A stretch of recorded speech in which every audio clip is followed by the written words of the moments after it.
हैं दिल्ली के जंतर मंतर की खबर के साथ, जहां पर पहलवानों का धरना जारी है। आज 27वां दिन है पहलवानों के धरने का। आज के दिन सचिन पायलट खिलाड़ियों का समर्थन करने के लिए 11:30 बजे के आसपास जंतर मंतर पहुंचेंगे।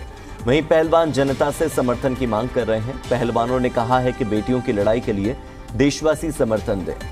आपको बता दें कि महिला पहलवानों ने रेसलिंग फेडरेशन ऑफ इंडिया के अध्यक्ष ब्रजभूषण शरण सिंह पर यौन शोषण के आरोप लगाए हैं और गिरफ्तारी की मांग को लेकर ये खिलाड़ी, ये पहलवान धरने पर बैठे हैं।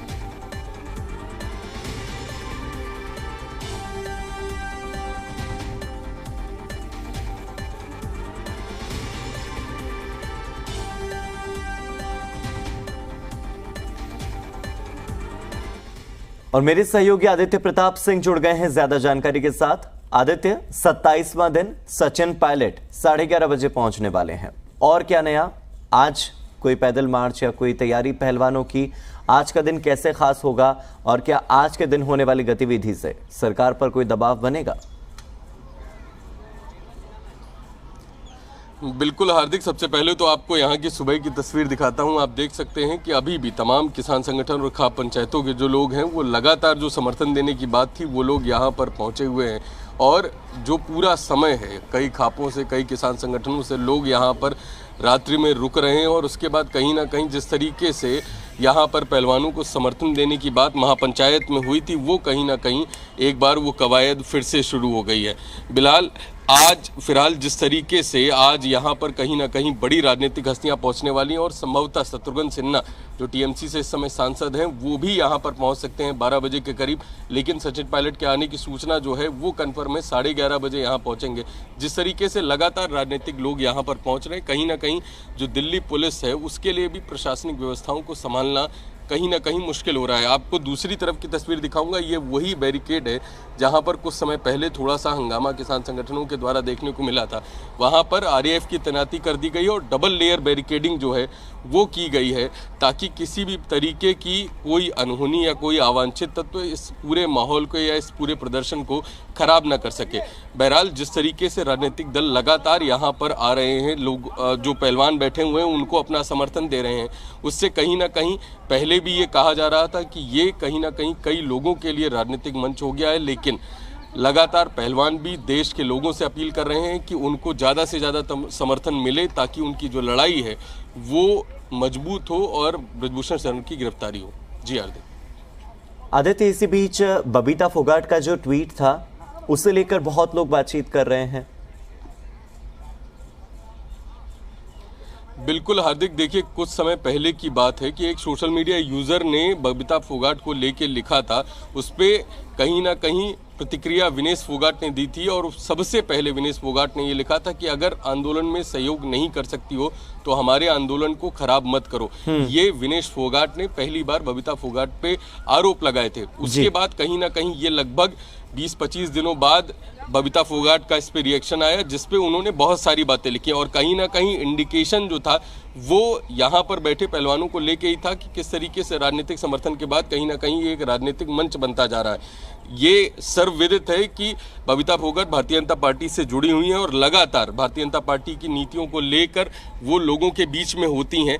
बहरहाल जिस तरीके से अभी कल उनका जो ट्वीट आया उस पर कहीं ना कहीं वो जो उन्होंने कहा कि वो न्याय प्रक्रिया पे भरोसा रखती हैं और कहीं ना कहीं न्यायिक तरीके से जो लड़ाई है उसमें वो हमेशा साथ रहने वाली हैं। तो कहीं ना कहीं अब जिस तरीके से हम लोगों ने बात की थी, इससे पहले भी हार्दिक आपने खुद ये सवाल पूछा था कि क्या कहीं ना कहीं इनके सहारे, पहलवानों के धरने के सहारे राजनीतिक दल अपनी जगह खोजने का प्रयास कर रहे हैं। तो कहीं ना कहीं देखना भी ये वाकई में दिलचस्प है कि अब जो वार है वो दोनों तरफ से होने लगा है और समर्थन में भी लोग हैं और कहीं ना कहीं दूसरी तरफ भी जो पार्टी लाइन है उसको लेकर भी लोग बात कर रहे हैं। जी, लेकिन आदित्य, आपको नहीं लगता कि 27 दिनों के भीतर इतनी सारी गतिविधियां हुई है, मीडिया की नजर लगातार इस पूरे घटनाक्रम पर बनी हुई है, पैदल मार्च अलग अलग जगहों पर निकालना हो, इतने राजनेताओं का जुटना हो, अलग अलग संगठनों का पहुंचना हो, इतनी कवायद के बाद भी एक पत्ता तक नहीं हिल रहा है। कार्रवाई हो रही होगी, न्यायिक प्रक्रिया अपनी जगह चल रही होगी,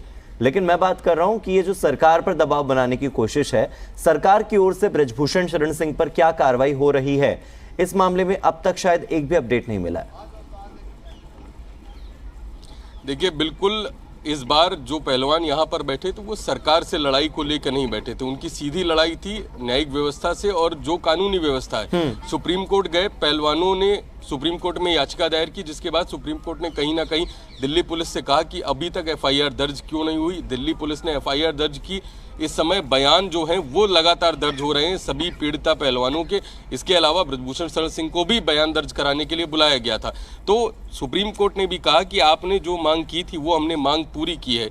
जांच प्रक्रिया चल रही है, कहीं ना कहीं कुछ ही दिनों में दिल्ली पुलिस जो है वो जवाब देगी। राउज एवेन्यू कोर्ट में भी जो पहलवान है वो वहां पहुंचे थे और उसके बाद वहां पर भी इस चीज़ की मांग हुई थी कि दिल्ली पुलिस की जो कार्रवाई है वो किस तरीके से हो रही है। उस पर राउज एवेन्यू ने दिल्ली पुलिस को तारीख दी थी कि आपको बताना होगा कि किस तरीके से ये पूरी जांच प्रक्रिया चल रही।